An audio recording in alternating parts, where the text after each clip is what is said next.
ओम नमो भगवते वासुदेवाय। ओम नमो भगवते वासुदेवाय। ओम नमो भगवते वासुदेवाय। भगवान के उपकारों का स्मरण। महाभारत युद्ध के बाद जब युधिष्ठिर जी को हस्तिनापुर का राज्य मिल गया था, तो एक दिन उन पांडवों भाइयों में जब आपस में जिक्र चलता है कि हमारे साथ क्या क्या घटना हुई थी, और इस घटना में उनको याद आया कि भगवान श्री कृष्ण के हम पर कितने उपकार थे, उन्होंने हमारे लिए क्या क्या किया। पांडवों को याद आता है दुर्योधन ने कैसा कपट किया था। 10,000 ब्राह्मणों के साथ दुर्वासा ऋषि को 4 महीने तक घर में रखा। दुर्वासा ऋषि का ऐसा नियम था कि 10,000 ब्राह्मणों को जो भोजन कराए उसी के घर में मैं भोजन करूंगा। अयुताग्र भोग यह। अयुत शब्द का अर्थ होता है 10,000। दुर्योधन संत की सेवा तो करता है, किंतु कुभाव से सेवा करता है। कार्तिक शुक्ल द्वादशी का दिवस था। दुर्वासा ऋषि को दुर्योधन ने कहा है, आज यहाँ से पांडवों के घर में भोजन करने के लिए जाओ। मेरे भाई पांडव वन में दुखी हैं, वहाँ भोजन करके उन्हें आशीर्वाद दो तो वे सुखी होंगे। महर्षि दुर्वासा सरल हृदय के थे, दुर्योधन का कपट समझ नहीं सके।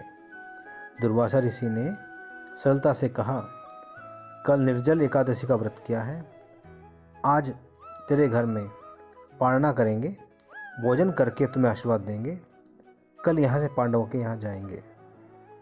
दुर्योधन दुष्ट है, एकादशी का निर्जल व्रत किया था, द्वादशी के दिन पारणा किए बिना विदा कर दिया। मुझे बहुत आशीर्वाद मिले, अब मेरे भाई पांडवों के यहाँ जाओ, उन्हें आशीर्वाद दे दो। दुर्योधन जानता था पांडवों को सूर्य नारायण ने अक्षय पात्र दिया है। त्रिकाल सूर्य नारायण की जो भक्ति करता है वह कभी दरिद्री नहीं हो सकता। सूर्य नारायण प्रत्यक्ष परमात्मा है। पांडव दिवस में 3 बार सूर्य नारायण की भक्ति करते थे और बोलते थे, आदित्यस्य नमस्कारम ये कुर्वन्ति दिने दिने जन्मांतरण सहस्त्रशेषु दारिद्र्यम नोपजायते। पांडव जब वन में जाने लगे तब सूर्य नारायण को सहन नहीं हुआ। उन्होंने सोचा धर्मराज यहाँ रहेंगे, वहाँ साधु संत ब्राह्मण बिना निमंत्रण आएंगे ही, उनका सम्मान ना हो तो धर्मराज को मरण के जैसा दुख होगा। सूर्य नारायण ने अक्षय पात्र दिया है, जिससे संकल्प करो तो अन्न निकलता था। जंगल में मंगल होता है, बड़े बड़े ऋषि धर्मराज से मिलने आते थे। द्रौपदी सभी ऋषियों का वंदन करती है, हाथ जोड़ के पूछती है, महाराज आपको क्या भोजन करना है। इच्छा भोजन देती है। हजारों साधु संत ब्राह्मण भोजन करते हैं, धर्मराज को आशीर्वाद देते हैं। सूर्य नारायण ने कहा था कि द्रौपदी के भोजन करने के बाद अक्षय पात्र बंद हो जाएगा।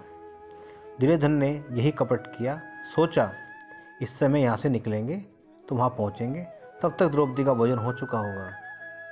पांडव क्या इनको खिलाएंगे। वनवास में द्रौपदी पांडवों के साथ सत्संग करती है। मेरे भगवान जो कुछ करते हैं उसी में जीवन का मंगल है। मेरे भगवान मंगलमय है, मेरे प्रभु की इच्छा भी मंगल है। जीवन में अति दुख हो, उद्वेग हो, ऐसा कोई प्रसंग हो जाता है, ऐसे समय में याद करो मेरे भगवान मंगलमय है, प्रभु की इच्छा भी मंगलमय है। हमारा राज्य गया, अच्छा ही हुआ। मुझे याद आता है राजमहल में महारानी होकर मैं रहती थी। राष्ट्रीय सुख मैंने राजमहल में भोगा है। सात्विक आनंद राजमहल में नहीं मिलता। सात्विक आनंद देने के लिए मेरे भगवान ने मुझे वन में भेजा है। राजमहल में ध्यान तो करती थी, किंतु मैं तन्मयता से नहीं हो पाती थी। राजमहल में मैं श्री कृष्ण कीर्तन करती थी, किंतु कभी आंखों में आंसू नहीं आते थे। वन में आने के बाद कृष्ण कीर्तन में हृदय पिघलता है, आनंद आता है। ऐसा आनंद राजमहल में नहीं आता था। सात्विक आनंद देने के लिए भगवान ने हमको वन में भेजा है। मेरे भगवान जो कुछ करते हैं उसी में जीव का कल्याण है।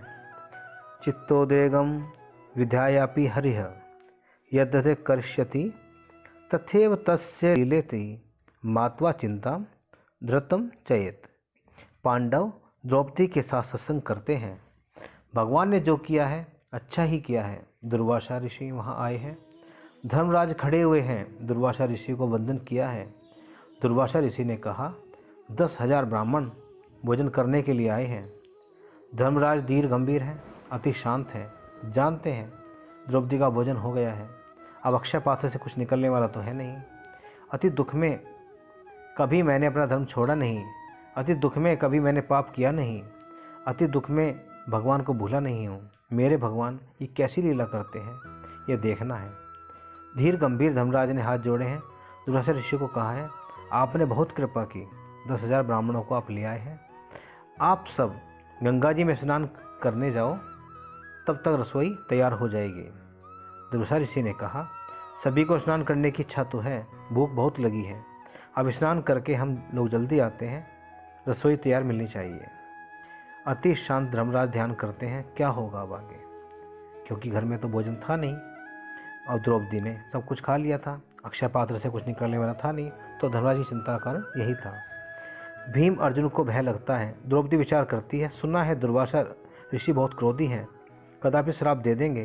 द्रौपदी उस समय प्रेम से अपने भाई भगवान श्री कृष्ण को याद करती है और उनका मंत्र जपती है हरे कृष्ण कृष्ण कृष्ण हरे हरे, हरे राम राम राम हरे हरे। ऐसा कीर्तन करती है। कीर्तन में हृदय पिघलता है। श्री कृष्ण के साथ प्रेम से बातें करती है। मैं लायक तो नहीं हूँ, मैं भी आपके जीव को स्वीकार किया है। आप एक बार ऐसा बोले थे कि तू मेरी बहन है, मैं तेरा भाई हूँ। मुझे याद आता है आपकी बहन भिखारी हो गई है। मेरे भैया मेरी सुनो, तुम्हारी बहन भिखारी हो गई है, अब तुम्हारी बहन की इज्जत पर आन पड़ी है। मेरे भैया अब हमारा सब कुछ जा चुका है, अब हम वन में हैं, 10,000 ब्राह्मण आए हैं, हे नाथ कृपा करो। ऐसा द्रौपदी भगवान श्री कृष्ण के लिए प्रार्थना करती है। द्वारका नाथ, द्वारका में उस समय रुक्मणी के महल में आराम कर रहे थे। कोई भी जीव प्रेम से जब परमात्मा को पुकारता है, भगवान के नाम का कीर्तन करता हुआ जब तन्मय होता है, तब भगवान जागते हैं। द्वारका नाथ एकाएक जागे हैं। रुक्मणी जी द्वारका नाथ में सेवा में है। सोने की थाली में सुंदर मेवा ले आई है, प्रभु को मनाती है, कहती है मैं प्रेम से मेवा लाई हूँ, आप स्वीकार करें। उस समय कृष्ण कृष्ण कृष्ण कृष्ण द्रौपदी का अंतर्ध्यान कान में आया है। भगवान की आंखों में आंसू आ गए हैं।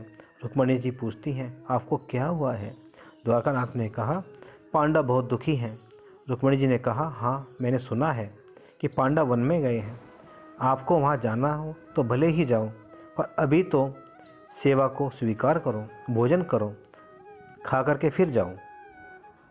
कोई वैष्णव जब दुखी होता है तब भगवान को भोजन भाता भी नहीं है, उनको खाने की इच्छा नहीं होती है। मुझे जल्दी जल्दी पहुंचना है। द्रौपदी की बहुत इच्छा है कि दुर्वासा ऋषि के आने से पहले श्री कृष्ण आ जाए। मैं दुर्वासा ऋषि को अपना क्या मुंह दिखाऊंगी। मेरे भगवान दुर्वासा ऋषि को समझा देंगे। कृष्ण कृष्ण कृष्ण द्रौपदी प्रभु को पुकारती है। दुर्वासा ऋषि के आने का समय हुआ है। रुक्मणी जी के साथ भगवान बोले तक नहीं, गरुड़ पर विराजमान होकर दौड़ पड़े।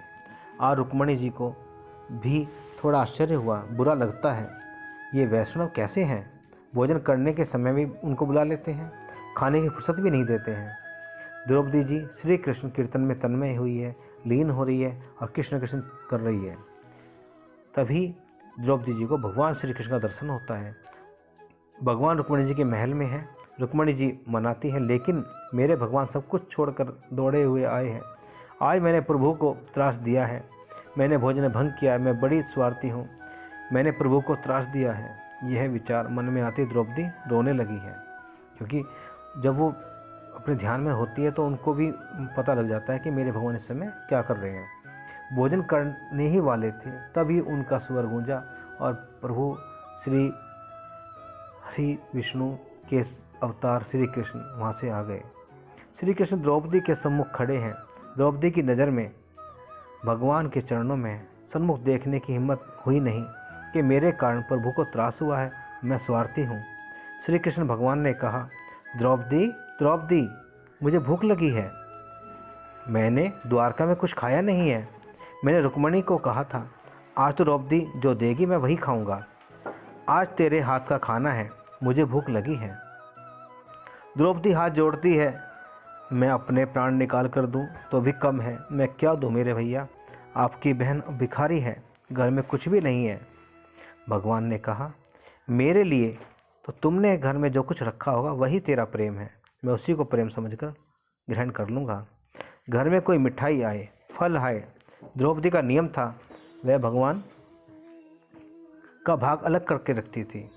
अक्सर हम जब अपने घर में जब पूजा पाठ करते हैं, हम भगवान के नाम का निकालते हैं, देवताओं के नाम का निकालते हैं, पितरों के नाम का निकालते हैं। तो इसी प्रकार द्रौपदी भी जब घर में कुछ सामान आता था, भोजन पकता था, तो वह भगवान श्री कृष्ण के नाम का अलग से निकाल के रखती थी। ये मेरे भगवान के लिए है। जिस घर में भगवान के लिए अलग भाग रखा जाता है, उस घर में लक्ष्मी जी और अन्नपूर्णा जी की अखंड निवास होता है। भगवान ने कहा है, मेरे लिए तो तुमने कुछ रखा ही होगा। अच्छा, अक्षय पात्र में मुझे बता, कहाँ है तेरा अक्षय पात्र? अक्षय पात्र में कुछ रखा होगा, मैं उसमें से लेकर खा लूँगा। द्रौपदी ने अक्षय पात्र उठाया, भगवान के हाथ में दिया। बहुत दिन का भूखा जैसे भोजन की खोज में लेता है, इस प्रकार भगवान अक्षय पात्र को अपने हाथ में ले लेते हैं और उसमें से एक भाजी का पत्ता यानी सब्जी का पत्ता लगा होता है, सब्जी का इस तरह का पत्ता था, अक्षय पात्र में दिखाई देता है। भगवान ने कहा, मेरे लिए तुमने ये रखा है, आज जगत के सभी जीवों की तृप्ति होगी। सभी जीवों में अंतर्यामी रूप से मैं ही विद्यमान हूँ, यह सिद्धांत सत्य हो। अर्थात ये है कि हम जितने भी जीव हैं, हम जितने भी मनुष्य हैं, हर मनुष्य के शरीर के अंदर भगवान श्री कृष्ण का वास है, वो सूक्ष्म रूप में जरूर विराजते हैं। तो उनका अर्थ ये था कि भगवान श्री कृष्ण अगर भोजन को ग्रहण कर लेते हैं, उस पत्ते को ग्रहण कर लेते हैं, तो उसी से पूरे मनुष्य जाति का पेट भर जाएगा। देखिए चमत्कार क्या होता है, सिद्धांत है, क्षेत्रज्ञम चापी माम विधु विधि, यानी शरीर क्षेत्र है, क्षेत्र भगवान श्री कृष्ण है। इंदम शरीरम कौनते है, क्षेत्र मित्य भी दियते, सभी में अंतर्यामी रूप से भगवान श्री कृष्ण है। यह सिद्धांत सत्य हो तो जगत के सभी जीव तृप्त हो जाएं।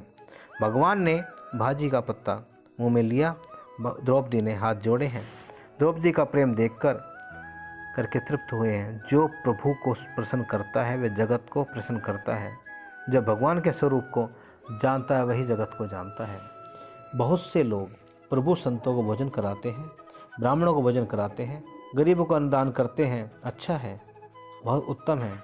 उत्तम यह है कि घर में ही पवित्रता से प्रेम से भगवान के लिए सुंदर सामग्री बनाएं।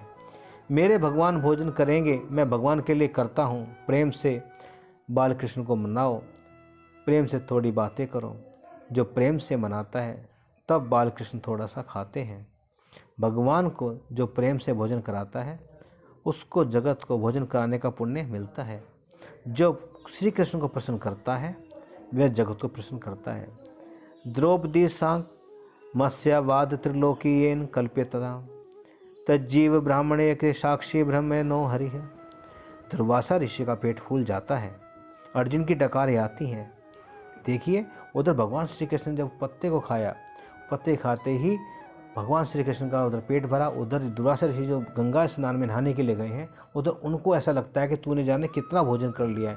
उनको डकारें आती हैं। हम भोजन करने के बाद जब डकारें लेते हैं तो ठीक उसी प्रकार से दुर्वासा ऋषि को डकारें आती हैं। ब्राह्मण संध्या करते हैं, गायत्री जप करते हैं, सभी को ऐसी दशा हो गई।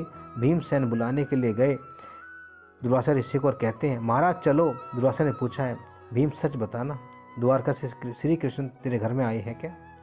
भीमसेन ने कहा, हाँ आए हैं, द्रौपदी के साथ बातें कर रहे हैं। मैं आपको बुलाने के लिए आया हूँ। भगवान ने मुझे ऐसा कहा है कि दुर्वासा मेरे गुरु हैं। आज गुरु को मैं भोजन परोसने वाला हूँ। भगवान परोसने के लिए आए हैं, आप उनके गुरु हैं, ऐसा कह रहे थे वो। दुर्वासा ने हाथ जोड़कर कहा, मैं उनका गुरु नहीं, मेरे गुरु के भी दादा गुरु श्री कृष्ण हैं। श्री कृष्ण सदगुरु जगत गुरु हैं। ऐसी लीला तो श्री कृष्ण ही कर सकते हैं। भीम, मैंने बड़ी भारी भूल की। 4 महीने तक दुर्योधन का अन्न खाया है, पाप का अन्न खाया है।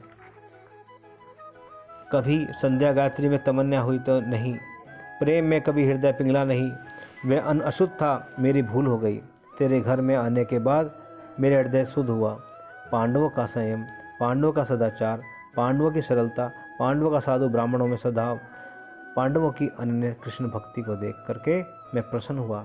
मेरा आशीर्वाद है, पांडवों का जय जयकार होगा, कौरवों का विनाश होगा। दुर्योधन को श्राप दिया है, पांडवों को आशीर्वाद दिया है। जहाँ भी जाओ वहाँ दुर्वासा भी पीछे पीछे आते हैं। सुख भोगने की इच्छा ही दुर्वासा है। बंगले में जो रहता है उसी को दुर्वासा त्रास देती है। ऐसा नहीं है जो वन में रहता है उसके पीछे दुर्वासा पड़ती है। जहाँ जाओ वहाँ वासना है, किंतु श्री कृष्ण के साथ जो अतिशय प्रेम करता है वासना के त्रास से तो श्री कृष्ण ही छुड़ा सकते हैं। ज्ञानी हो या योगी हो, श्री कृष्ण के साथ अतिशय प्रेम ना करे तब तक सूक्ष्म वासना का विनाश नहीं होता है। आज के लिए इतनी ही भागवत काफ़ी है। आज हम यही समाप्ति करते हैं और प्रेम से बोलो राधे राधे। जय श्री राधे राधे। ओम नमो भगवते वासुदेवाय। ओम नमो भगवते वासुदेवाय। ओम नमो भगवते श्री कृष्ण गोविंद हरे मुरारी। हे नाथ नारायण वासुदेवा। जय श्री कृष्ण।